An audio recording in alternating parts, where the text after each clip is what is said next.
Première vidéo 2025 avec les objectifs évidemment pour mon PEA. Cette année vont être assez clairs. L'objectif va être de surperformer mon indice de référence qui est le 440 cette année, puisque je le fais une année sur deux.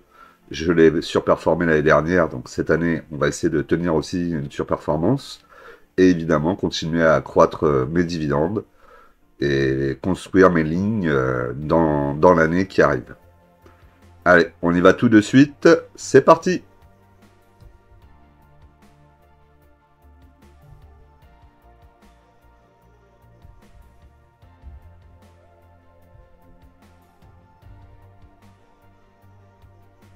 Bonjour à toutes et bonjour à tous, bienvenue sur la chaîne Découvrir, Investir et S'enrichir. Vous êtes sur la playlist Bourse, mon portefeuille PEA, épisode numéro 167, Investir dans les actions à dividendes.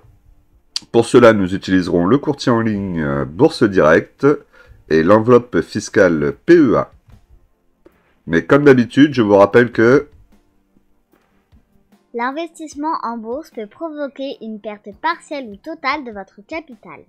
Vous ne devez en aucun cas copier ou reproduire les prises de position. Je ne suis pas un conseiller financier, mais un particulier qui investit en bourse à titre personnel.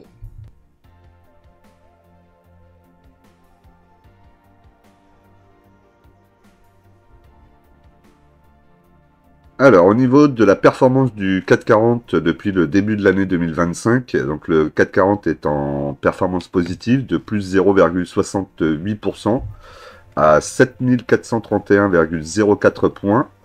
Au niveau du 440 GR, donc dividende réinvesti, on est à 0,79 en positif aussi évidemment.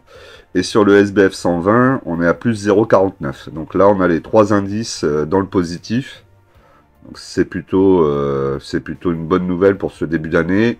Après, on n'est qu'au début de l'année, c'est qu'à le dire. Donc, plein de choses vont se passer, à mon avis, sur cette année 2025.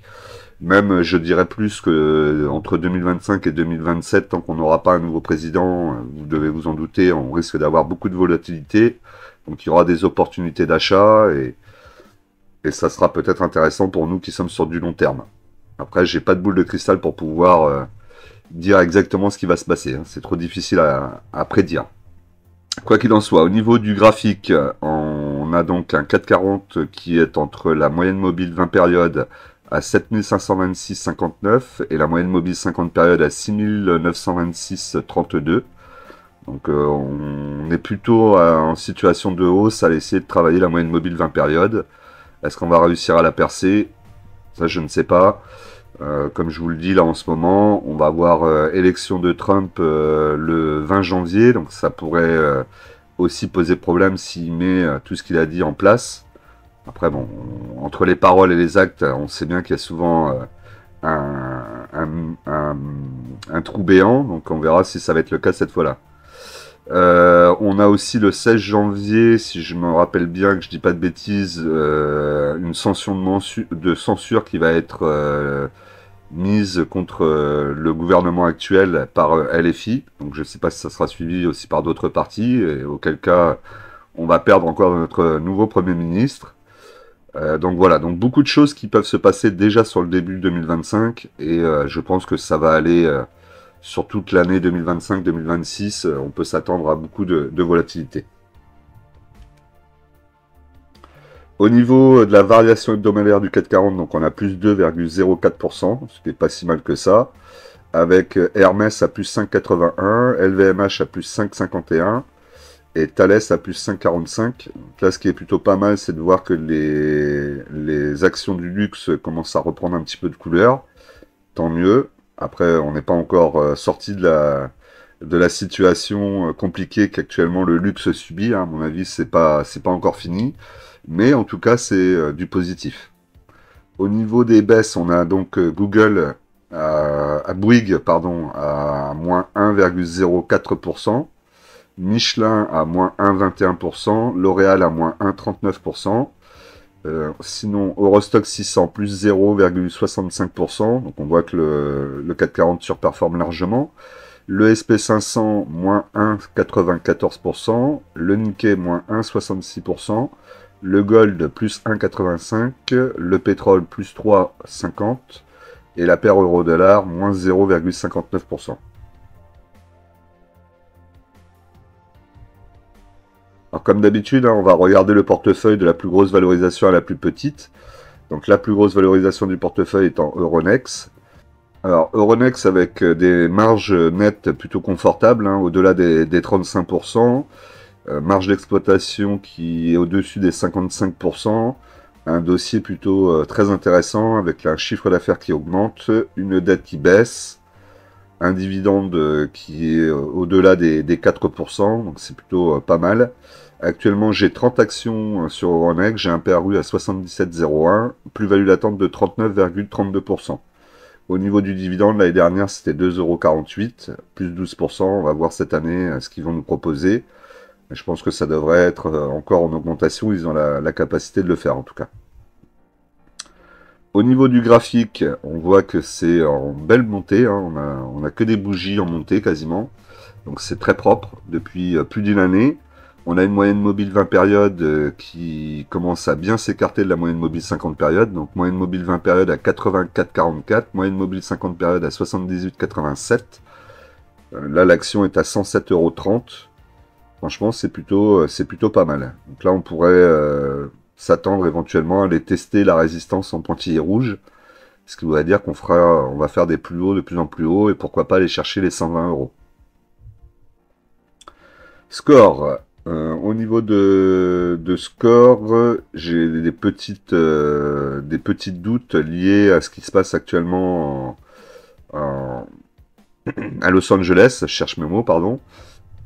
Avec les feux là qui sont en train de tout ravager, je me demande si ça va avoir un impact sur la société Score qui est quand même pas mal investie sur la partie US.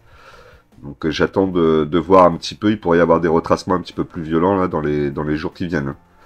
Au niveau sinon de son chiffre d'affaires, on voit qu'il y a une légère augmentation, mais rien de bien fou. La dette est plutôt stable. Donc ça reste un dossier intéressant à acheter bas évidemment, surtout pour le dividende. Après, c'est pas un dossier forcément de croissance. On a une marge nette aux alentours de 4%, marge d'exploitation qui se situe aux alentours de 6%. Voilà, on est sur une belle société de dividendes, mais qui peut aussi le couper du jour au lendemain, puisque sa seule force, c'est le dividende. Et donc, il faut quand même faire attention à ça. 1,80 € versé l'année dernière, sachant que j'ai 100 unités actuellement, ça m'a quand même fait 180 € de versement de dividendes, ce qui est quand même intéressant à prendre. Le PRU est à 17,42 et la plus-value latente est de 38,88% actuellement. Au niveau de son graphique, on est dans la même situation. On a une moyenne mobile au-dessus de notre tête, moyenne mobile 20 périodes pardon, à 24,75 et moyenne mobile 50 périodes à 22,03. Et on est entre les deux, plutôt sur une bougie verte actuellement, et on essaie de tester justement la moyenne mobile 20 périodes. Total. Alors, au niveau de Total Energy, on voit que le chiffre d'affaires va avoir tendance à baisser. La dette baisse aussi en même temps, donc bon, ça peut rééquilibrer légèrement, mais ça rééquilibre un petit peu. Par contre, l'EBITDA, lui, baisse. De toute façon, je vous le dis souvent dans mes vidéos, on va forcément avoir une baisse sur Total à un moment ou un autre, puisqu'ils sont en train de faire leur transition entre le pétrole et les énergies renouvelables. Et donc forcément, le temps que le nouveau business se mette en place, qu'il commence à générer des rentes, on va avoir peut-être une petite latence entre les deux. Mais ce que je pense moi, c'est que Total a largement la capacité, je pense que c'est leur objectif aussi, de devenir une très très grosse société dans l'énergie renouvelable. C'est pour ça que je garde Total et je pense que je garderai sans doute jusqu'à la fin de mon PEA. Au niveau du dividende l'année dernière, il y avait une baisse, mais comme on avait eu un dividende exceptionnel en 2023, en réalité le dividende continue d'augmenter légèrement. Ce qui est intéressant aussi chez Total, c'est que c'est un versement en 4 fois, donc on a janvier, avril, juillet et octobre, donc ça c'est quand même assez appréciable.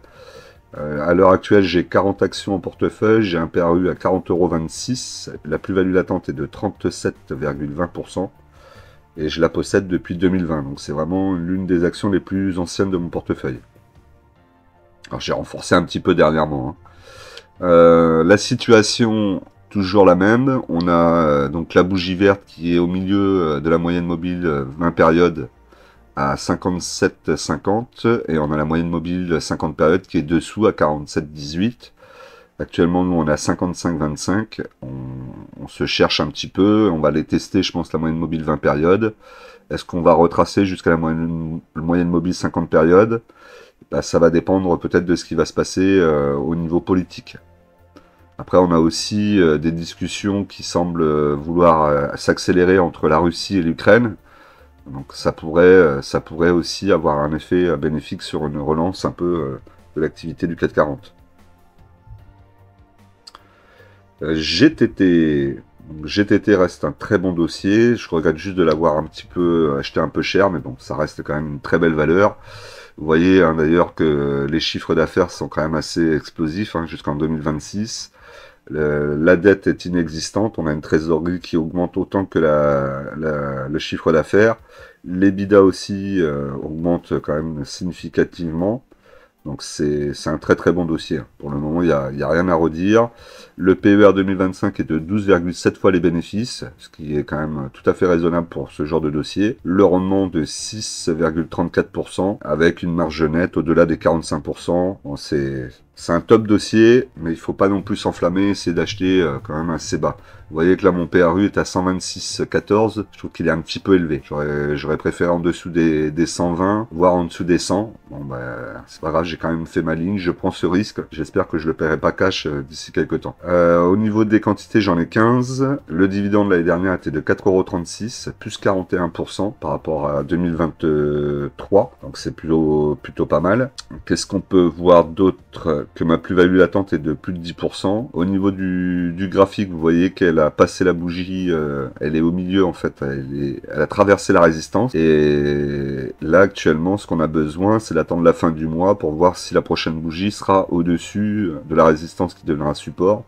Et auquel cas, elle pourrait travailler entre la résistance du haut et le support qui va se positionner ici, hein, dans ce niveau-là. Là, on aura, si la prochaine bougie se trouve ici, entre les deux, on aura ici le support et la résistance. Ça pourrait possiblement travailler entre les deux avant d'aller chercher peut-être un plus haut historique. De toute façon, elle n'arrête pas de faire des plus hauts historiques, donc il n'y a pas grand-chose à en dire, si ce n'est que c'est un très bon dossier. Pernod Ricard, donc Pernod Ricard, l'envie de se renforcer parce que je trouve que le prix est intéressant et importante, mais le risque par rapport à mon portefeuille est trop important de déséquilibrer le portefeuille si je fais une ligne trop importante sur Pernod Ricard, donc on va attendre pour le moment. Vous voyez qu'au niveau de son graphique, le chiffre d'affaires est pas en grosse progression, et encore ça c'était une hypothèse, hein, donc la réalité va sans doute être moins importante. L'EBITDA se tient malgré tout, il faudra voir si c'est le cas. La dette, par contre, elle baisse pas, elle est stable depuis 2023, mais quand même assez importante. Hein. Ça, il faudrait faire attention à ça. Le PR 2025 est à 17,4 fois les bénéfices, avec un rendement à 3,02%. Marge nette aux alentours des 20%. Sur ça, c'est plutôt très correct. J'ai actuellement 20 actions en portefeuille, PRU à 141,91, moins 26,19%, 4,70 € de versé l'année dernière en dividende avec 14% d'augmentation par rapport à N-1. Ce qui veut dire que le dividende avait bien augmenté. Est-ce que ça sera le cas encore cette année? Je pense pas, peut-être qu'on sera au moins stable, ce qui serait déjà une moindre mesure. On a un versement 2 fois, hein, juillet et novembre, ce qui est plutôt intéressant pour nous. Sur le graphique, on a cassé le support de long terme en pointillé, que vous voyez ici. Et là maintenant, l'objectif, ça va être de revenir dessus. Hein, donc il va falloir latéraliser un peu, reconstruire, reprendre de la force pour éventuellement retester la résistance en pointillé, tout en gardant en tête qu'on a la moyenne mobile 20 périodes qui est quand même en belle chute. Hein, on n'a pas encore de mouvement qui donnerait une impression de peut-être d'arriver à un point bas. Donc méfiance là-dessus. Actuellement, on est à 140,07 € sur la moyenne mobile 20 périodes, 158,88 sur la moyenne mobile 50 périodes. Donc là, je sais pas si elle a fini de sa chute ou si elle va continuer à descendre un petit peu. Donc, je pense pas que ça soit forcément le meilleur moment de rentrer. Vinci a une petite baisse, mais ça repart. Donc sur Vinci, on voit que le chiffre d'affaires va continuer à monter légèrement, mais il monte. La dette baisse avec un EBITDA qui augmente légèrement. Au niveau de la marge nette, on est aux alentours des 8%, ce qui est correct.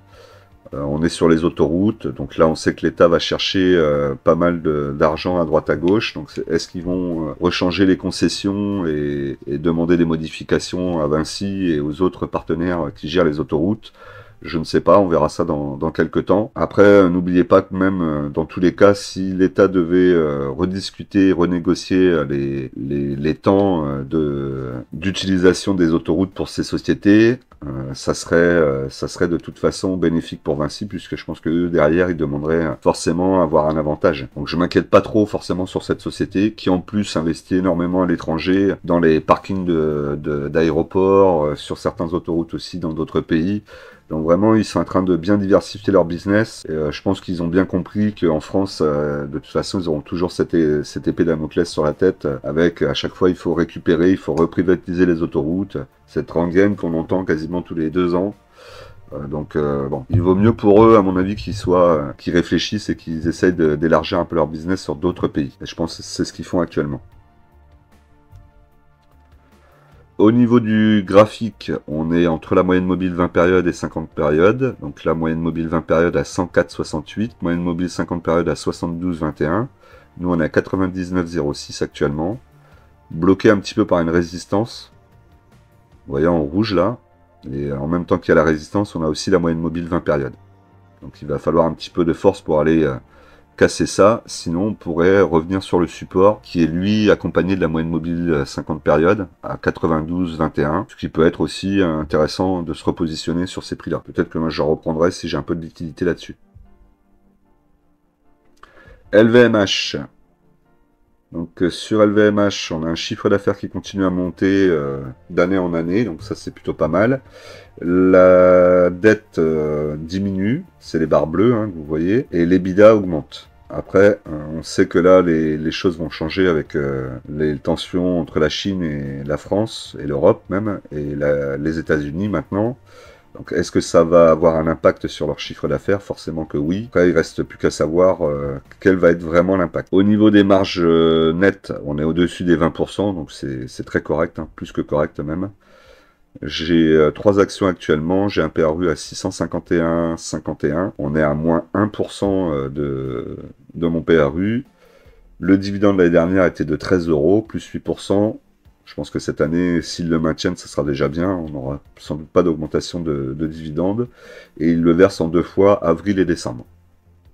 Enfin, un petit cadeau pour Noël. Au niveau du graphique, donc là, on est sorti de la moyenne mobile 50 périodes. On voit que c'est pas arrivé si souvent que ça sur les dernières années, puisque là, le graphique remonte à 2009. On voit que la dernière fois, c'était 2010, avant 2010. Donc, ça arrive vraiment pas souvent. Est-ce que c'est des opportunités? Ça reste toujours compliqué à cerner. On se dit, bon, si ça fait si longtemps que ça qu'elle n'est pas sortie de la moyenne mobile 50 périodes, si maintenant elle sort, c'est peut-être que c'est plus grave que prévu. Ou est-ce que le dossier est toujours aussi qualitatif, mais avec les problèmes géopolitiques, ça la fait chuter et c'est des opportunités d'achat. C'est là toute la difficulté, que moi j'opterais plus pour des opportunités d'achat parce que je pense que le dossier continuera à être en tendance haussière. Opportunité d'achat pas à ce prix, parce que là on est à 645 €. J'attendrai qu'on soit en dessous des 600 €. Histoire de voir, parce que vous voyez quand même qu'il y a un mouvement sur les moyennes mobiles. La moyenne mobile 20 périodes, elle est en train de vouloir se rapprocher de la moyenne mobile 50 périodes. Et s'il y avait un recroisement, on irait sans doute plus bas. Donc soyez patient pour le moment. De toute façon, je pense que le mois de janvier n'est pas forcément le meilleur mois pour investir. Surtout là, avec tout ce qui nous attend, je pense qu'il faut être patient, laisser faire les choses. Après, si le CAC 40 repart et que vous avez loupé des opportunités, c'est pas grave. Si vous êtes sur long terme, de toute façon, des opportunités, il y en aura d'autres. Mais là, je pense qu'il vaut mieux faire preuve de patience en ce moment, attendre un petit peu de voir comment ça va se passer avec la politique américaine, avec l'Europe, avec la France, aussi avec l'Ukraine et la Russie. Et ensuite, une fois que tout sera un peu décompté, on y verra sans doute plus clair. Danone. Au niveau de Danone, on a donc un chiffre d'affaires qui est plutôt flat, ça bouge pas trop. Le côté positif, c'est qu'on voit que la trésorerie, la dette, donc là c'est plutôt de la dette, pas de la trésorerie, a tendance à baisser. L'EBITDA ne bouge pas énormément. Bon, on est sur un dossier intéressant pour le dividende, il ne faut pas lui en demander plus. On a 8% de marge nette sur le dossier, ce qui est correct. Moi actuellement j'ai 30 actions, j'ai un PRU à 51,92, plus-value latente de 24,03%, c'est correct. Vous voyez, hein, dans les dividendes, on est aux alentours de 2 euros, ça varie que très peu d'année en année.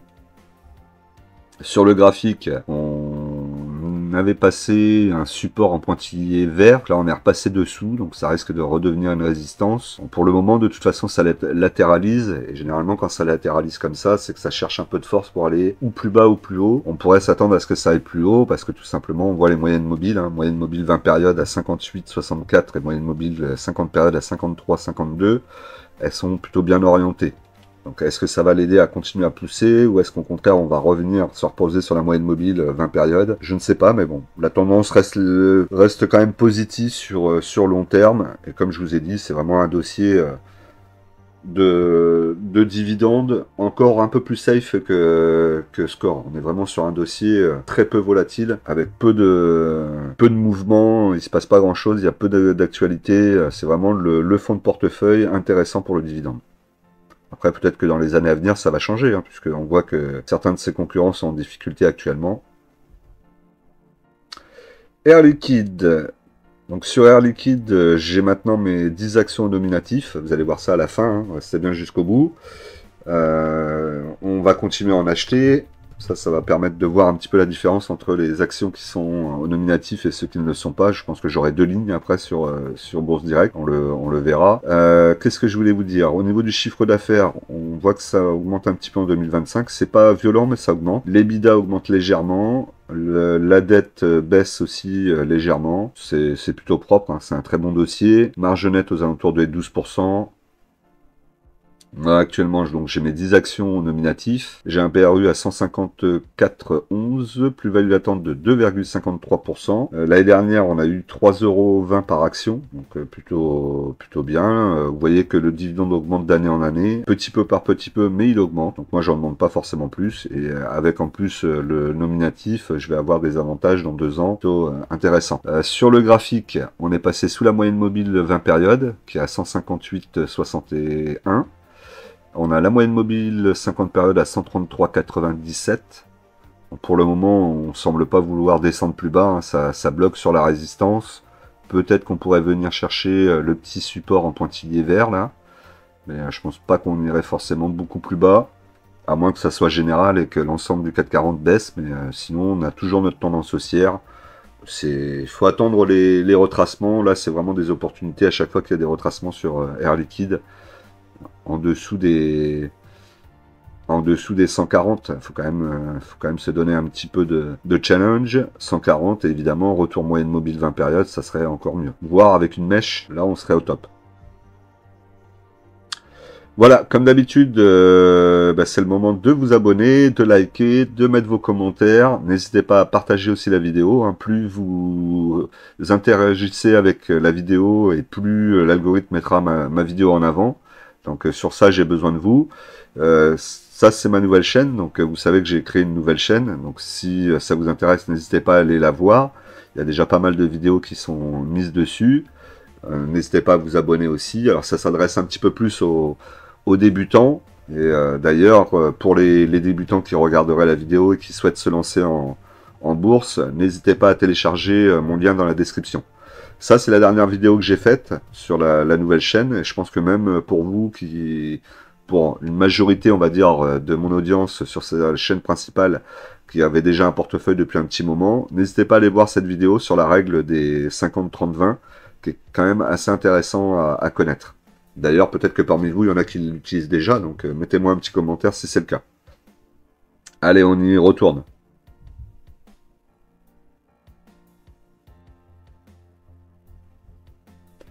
Alors, L'Oréal, au niveau de L'Oréal, chiffre d'affaires qui augmente bien. Là, on a des belles augmentations sur le chiffre d'affaires. L'EBITDA augmente aussi, mais moins fortement quand même. Et on passe d'une dette en 2023 à de la trésorerie pour 2024 et 2025. Donc ça, c'est plutôt une très bonne nouvelle aussi sur L'Oréal. La marge nette est aux alentours des 10%, ce qui est correct.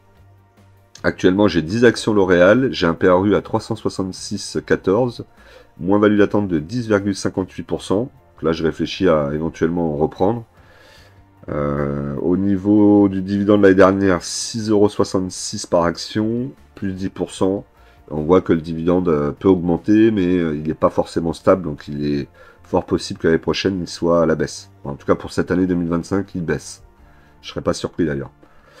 Au niveau du graphique, on a une latéralisation depuis 3 mois. On est sur le support en pointillé vert, là. On a même traversé le support, j'ai l'impression. Qu'est-ce qui pourrait se passer? Éventuellement de revenir sur le support vert un peu plus résistant ici, pourquoi pas. Et dans tous les cas, on voit qu'on est dans un biseau, hein. Vous avez ici la résistance en rouge et le support. Donc ça peut très bien toucher le haut et revenir sur support, retaper la résistance et toucher support. Ça sera vraiment des opportunités. Plus on s'approche du support ici, plus c'est des opportunités d'achat évidemment. Donc là, l'objectif, ça serait qu'elle revienne aux alentours des 300 €. Pourquoi pas, si ça continue. Même si elle continue à latéraliser, elle pourrait craquer ici et revenir toucher le support à 300 €. Et là, ça serait des belles opportunités de rachat, je pense. Sinon, la tendance reste quand même propre. Les moyennes mobiles 20 périodes à 401,55, moyenne mobile 50 périodes à 368,98, restent orientées correctement. On voit un petit fléchissement sur la moyenne mobile 20 périodes, donc ça sera surveillé. Schneider, bon bah Schneider, ça explose tout, hein. Au niveau du chiffre d'affaires, ça augmente, la dette baisse, l'EBITDA augmente légèrement, les marges sont aux alentours de 12%, hein. On est dans le même type de dossier que Air Liquide, sauf qu'elle a bien explosé là. Actuellement, j'ai 5 actions, le PRU est à 149,41, la plus-value latente est de 67,69%, 3,50 € versés l'année dernière. Bon, eux, ils pourraient augmenter leur dividende d'un peu plus cette année, on verra si c'est le cas. Après, je préfère qu'ils augmentent légèrement comme ils ont fait tout le temps, chaque année, mais que ça augmente d'année en année. Vous voyez que là, on voit sur le graphique en bas à droite, ça fait quand même quelques années que ça augmente. Là, le graphique, bah, rien à dire, hein, on est en belle montée, c'est très haussier, voilà, cherchez les mots. On a fait un plus haut, on est à 150,55. On voit les moyennes mobiles très bien orientées, hein, moyenne mobile 50 périodes à 160,03 € et moyenne mobile 20 périodes à 102,04 €. Bon, c'est pas un dossier où pour le moment on peut rentrer, hein. C'est pas du tout le moment d'y rentrer. Là, il faut attendre un retracement, minimum un retracement sur moyenne mobile 20 périodes. Ça serait vraiment le minimum pour envisager de re-rentrer.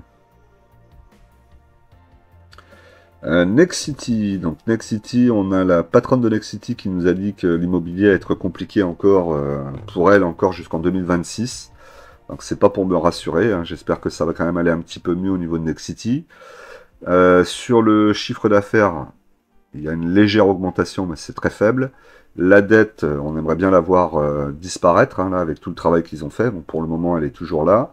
L'EBITDA est plutôt stable. La marge nette sur ce genre de dossier aux alentours de 4%. C'est un peu ce qui se fait de toute façon dans l'immobilier. Actuellement, j'ai 100 actions Nexity. J'ai un PRU à 21,62. Moins-value latente de 42,52%, ce qui est quand même assez important. Évidemment, là, on n'a pas de dividende. Je pense qu'on ne va pas avoir de dividende pendant encore une année ou deux, sans doute. Si en plus, la patronne de Nexity dit que ça va repartir en 2026, on va pas pouvoir avoir de dividende avant 2026, j'imagine.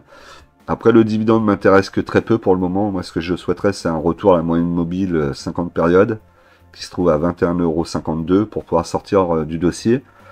On voit que là, on va commencer à travailler, à voir si il y a une réaction au niveau de Nexity, puisqu'elle est à la lutte avec la moyenne mobile 20 périodes, à 12,86.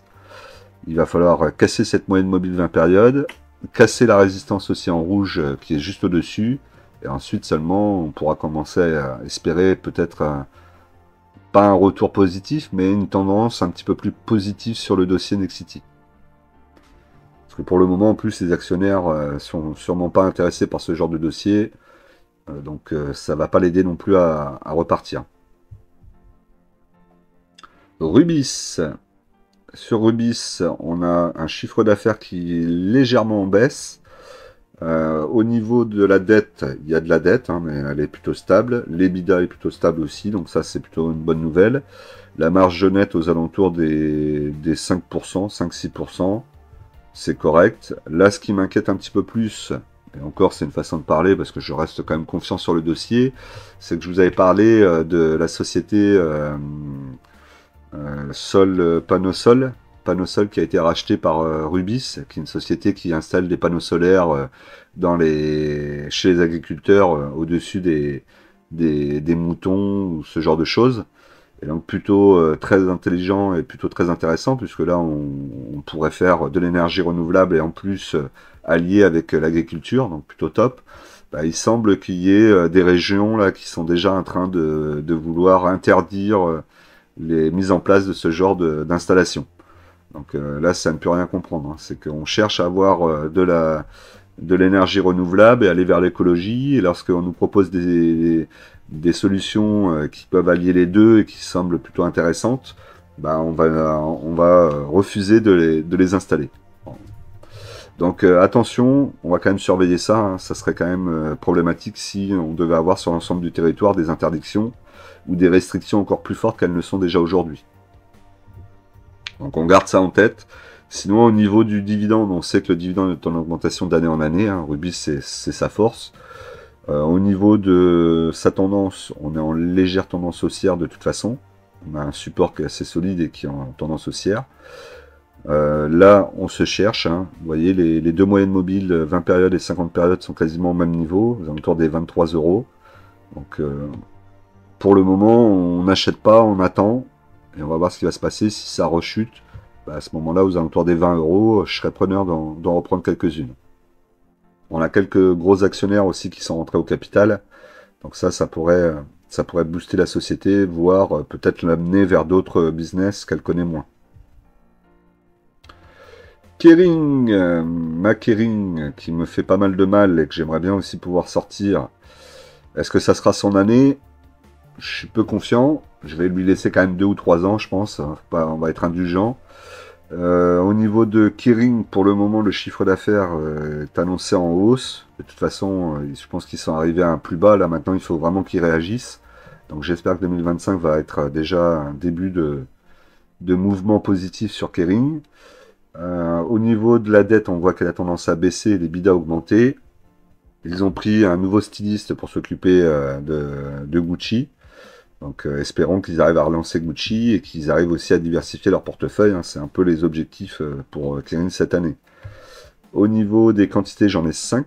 J'ai un PRU à 429,58, moins value latente de 46,97%. Donc vous voyez que là, c'est pas pour demain que je vais revenir sur mon PRU, hein, mais on sera patient.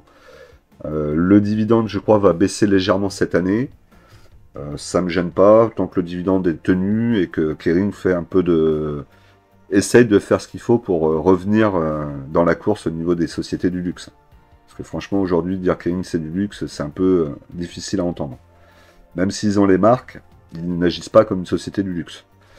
Versement du dividende sur janvier et mai, donc ça c'est plutôt bien.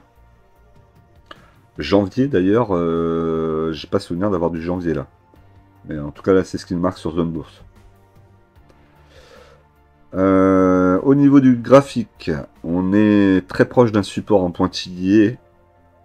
Espérons que ce support tienne. On voit la moyenne mobile 20 périodes qui continue à baisser, mais est-ce qu'elle ne commencerait pas un peu à prendre une petite courbe, ce qui serait intéressant. Là on est à 441,84 € sur la moyenne mobile 20 périodes. Moyenne mobile 50 périodes 469,19 €. On pourrait aller vers les 200 €. Voilà, aller chercher les 200 € et ensuite le point bas et ensuite une petite remontée progressive. Évidemment, c'est ce que je souhaite. Hein. Je ne vous dis pas que c'est ce qui va se passer. Loin de là. Rémy Cointreau à sortir. Donc dès qu'il y aura une opportunité, on sortira Rémy Cointreau, puisque j'ai choisi de garder Pernod Ricard et pas Rémy Cointreau. Au niveau de son chiffre d'affaires, donc on voit qu'il y a une grosse baisse entre 2023 et 2024, après 2024 et 2025. Là, il nous annonce une augmentation, légère augmentation après jusqu'en 2027. La dette baisse, non, la dette augmente, pardon. Donc si la dette augmente, ce qui me fait peur, c'est que s'ils continuent à verser le dividende, ils vont peut-être créer de la dette encore plus pour nous verser les dividendes. Et ça serait compliqué. L'EBITDA n'augmente pas énormément. Le flux de trésorerie libre est plutôt stable.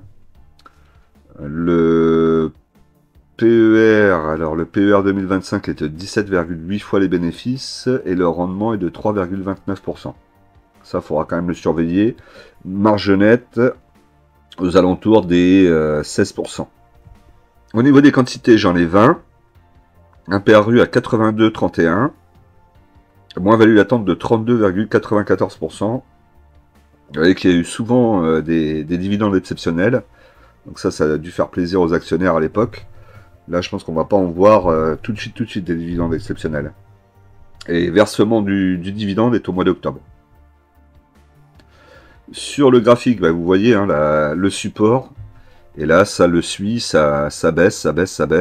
Donc, pour le moment, on a une légère latéralisation, mais j'ai peur que ça ne tienne pas. Je pense qu'on va sans doute venir tester le support ici en pointillé vert. C'est fort possible. Et peut-être qu'après, il y aura un mouvement pour reprendre une tendance à la hausse. La moyenne mobile 20 périodes n'a aucun mouvement. Il n'y a pas du tout de mouvement de retournement. Pour le moment, on est vraiment sur de la chute libre. À 91,35, moyenne mobile 50 périodes à 132,80, qui se tient un peu mieux. Donc pour le moment, je suis assez pessimiste pour le moment sur Rémi Cointreau. Ce que j'espère surtout, c'est qu'ils ne couperont pas le dividende. Parce que là, ça serait compliqué. Eramet. Eramet actuellement annonce un chiffre d'affaires en augmentation pour 2025. Avec une marge nette aux alentours de 10%, donc ça sera à surveiller.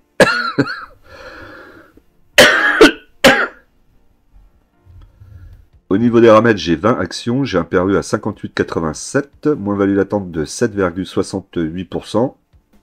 Le dividende a baissé de 50% l'année dernière, on va voir si cette année il se maintient. C'est une action qui m'intéresse par rapport au fait que c'est une minière. Le dividende n'est pas si mauvais que ça, les fondamentaux sont corrects. Après, je sais que je peux ne pas avoir de dividende d'une année à l'autre, et surtout que l'État est actionnaire à une grande partie d'Eramet. Donc tout ça, je l'ai bien en tête, c'est pour ça que je ne ferai pas une ligne trop importante, mais peut-être que 30 ou 40 actions Eramet dans le portefeuille peuvent être intéressants à avoir sur des bons prix, évidemment. On voit la moyenne mobile 50 périodes qui est au-dessus de la moyenne mobile 20 périodes à 75,01. Moyenne mobile 20 périodes à 70,97. Donc là, le premier objectif de toute façon c'est latéralisation, prendre la force, on va taper la résistance, on essaie de passer au-dessus. Un retournement au niveau des moyennes mobiles. Donc là, il n'est pas exclu qu'on revienne au niveau des 50 € et peut-être voir un petit peu en dessous. Moi, j'attends en dessous des 50 € pour éventuellement reprendre. Là, je considère qu'on est sur des prix qui restent quand même assez intéressants sur ce dossier. De Richebourg. L'objectif étant au moins d'en acheter peut-être une centaine sur le mois de janvier. Ça sera la seule action de toute façon que j'achèterai si jamais je trouve une opportunité. On va le voir après sur le graphique. Pourquoi? Parce que j'ai le dividende au mois de février. Uniquement pour ça. Par contre, je n'achèterai pas à tout prix pour avoir du dividende.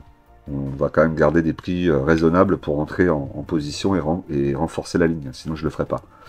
Au niveau du chiffre d'affaires, on voit que ça augmente légèrement. C'est très, très léger. Une grosse baisse entre 2022 et 2023, malheureusement.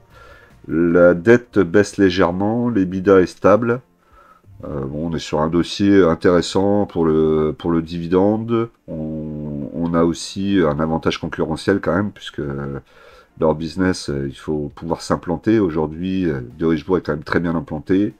Il faut avoir la force des services qu'ils proposent. Donc je me dis que sur ça, c'est quand même correct. Après, ils ont du mal à se maintenir et le dividende a souvent tendance à baisser. C'est ça qui est un peu dommage. On va voir sur long terme. Donc là, actuellement, j'en ai 150. J'ai un PRU à 4,78 €, plus 7,71%. Vous voyez que l'année dernière, le dividende avait baissé de moins 50%. Là, il est encore, je crois, annoncé en baisse. Il faudra le revérifier, mais il me semble que c'est le cas. Là, l'objectif, c'est simple. On va acheter ici au niveau du support, donc aux alentours des 4,20 €, 4,18 €. En tout cas, la zone, c'est 4,50 €. 4 €, c'est les paliers que je me donne pour pouvoir acheter. Dans cette zone, en tout cas, d'achat. Pas au-dessus. Donc, si jamais, avant le mois de février, de Richebourg n'est pas redescendu sur sa moyenne mobile, voire en dessous, et que j'ai pas eu d'opportunité, c'est pas grave, on n'achètera pas. Je garderai mes 150 actions que j'ai aujourd'hui et on renforcera plus tard. Parce que la tendance reste quand même haussière. Le support a l'air de tenir, même si ici on l'a traversé un petit peu, on est remonté au-dessus. Là par contre, bon, on a les moyennes mobiles qui sont mal orientées. On va voir ce que ça va donner. Moyenne mobile 50 périodes à 5,86 et moyenne mobile 20 périodes à 4,76. Donc c'est pour ça que je vous dis qu'il y a peut-être une opportunité de rachat un peu plus bas, là, aux alentours des 4,20 €. Ce qui serait bien, 4,20 € pour racheter une centaine. Et pouvoir avoir le dividende au mois de février. Par contre, je pense que cette fois-ci, je revendrai peut-être pas la ligne, je vais la garder. On va peut-être pas revendre à chaque fois. On va garder et construire la ligne jusqu'à un moment où on stoppera peut-être aux alentours de 500 actions, ce qui serait correct. Ubisoft, je ne sais plus quoi en faire de cette action. Ubisoft qui ne fait rien. Si ce n'est repousser tout le temps ces jeux. Donc là, forcément, elle a encore pris cher. Hein. Annonce du retard du jeu Assassin's Creed. Donc encore dégringolade sur Ubisoft. Vous voyez que le chiffre d'affaires est annoncé en progression pour 2025. L'EBITDA aussi. La dette augmente. Donc ça, c'est pas forcément très positif. La marge nette annoncée est aux alentours de 10%. Donc tout ça, va falloir le vérifier. Ouais, je suis de moins en moins confiant sur Ubisoft. Là maintenant, il faudrait que je cherche une solution pour sortir, mais j'en vois pas. J'en vois pas, parce que la seule, ça serait de racheter aujourd'hui pour faire baisser le PRU et espérer un miracle que ça remonte à mon niveau pour revendre. C'est un pari qui est quand même assez risqué, hein, parce que vu comment ça se passe depuis quelques temps sur Ubisoft, si elle continue à baisser au moment où j'ai racheté, je vais me retrouver encore avec une moins-value plus importante, une ligne qui va représenter trop dans le portefeuille. Donc je suis pas très motivé à faire ça. Vraiment pas très motivé. Mais bon, regardez le graphique, quoi. C'est une catastrophe. Hein. 50 unités en portefeuille, PRU à 29,11, moins-value latente de 58,33%, ce qui est quand même énorme.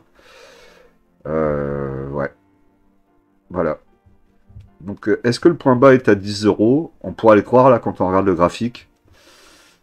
Malheureusement, elle est capable d'aller chercher plus bas, hein, puisque vous voyez que ça fait quand même depuis 2018-2019 qu'elle chute pas mal.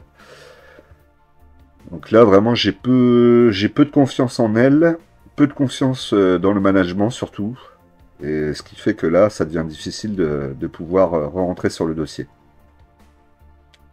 Donc on va rester en stand-by, on va attendre et on va voir.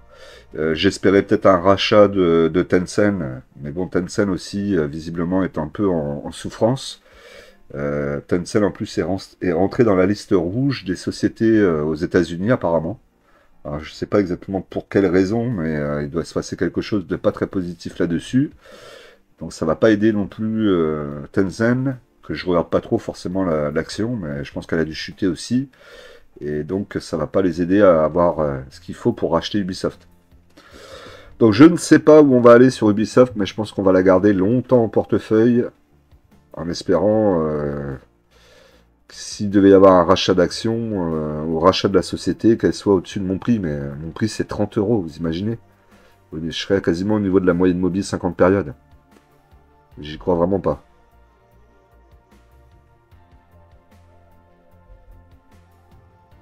Alors, premier tableau de cette année 2025, hein, donc un seul dividende versé pour le moment au mois de janvier, c'est Total, 31,60 €. L'année dernière, sur le mois de janvier, j'avais 39,46 €. Donc là, effectivement, il nous reste Kering qui doit nous verser un dividende sur le mois de janvier, sachant que Kering avait une action, que j'en avais 4 et pas 5.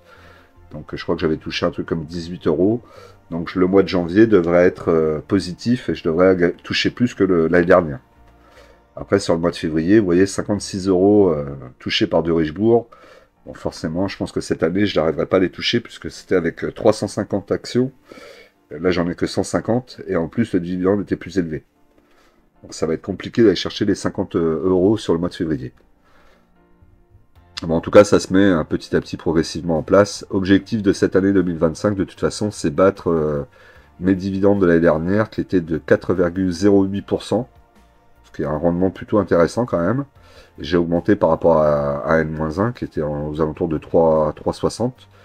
Et 100 € par mois ont été atteints pour 2024. Donc cette année, on va essayer d'aller chercher évidemment plus. Et l'objectif est de dépasser les 1300, 1400 €. Là, cette année, on a fait l'année dernière, on a fait 1234,44. Donc là, ce qui serait bien, c'est d'être à... On va se donner un objectif, peut-être 1500 €, ça serait pas mal, d'arriver à 1500.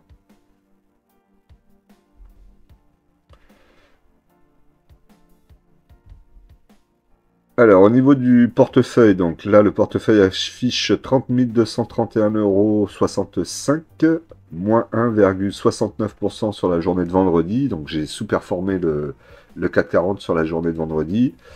Le solde en espèces est de 1042,40 €. J'ai repris un petit peu d'espèces.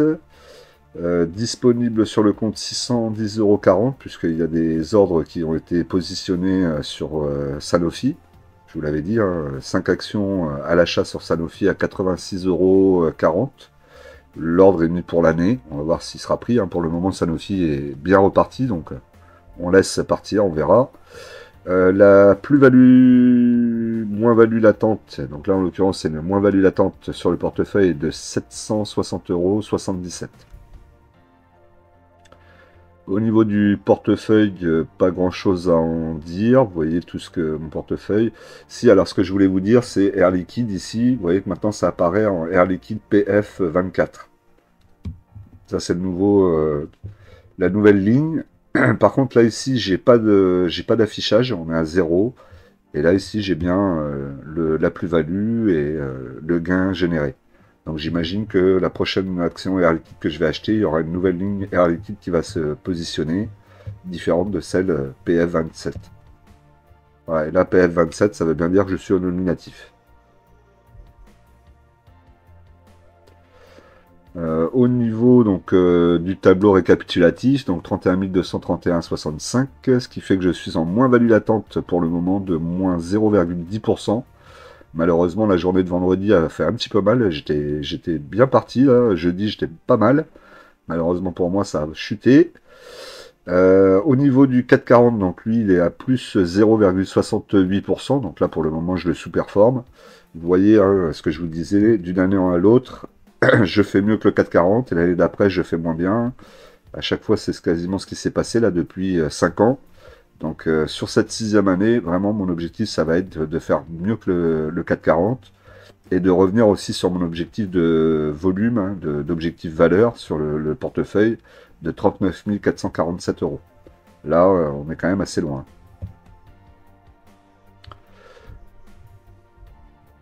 Voilà pour ce qui était du portefeuille. Donc on n'oublie pas qu'en investissement, les impatients payent pour les patients. Nous on se retrouve tout de suite dans une nouvelle vidéo. Et je compte sur vous pour les commentaires, les likes, les partages et tout ce qui va bien pour aider la chaîne à se développer. Allez, à très vite!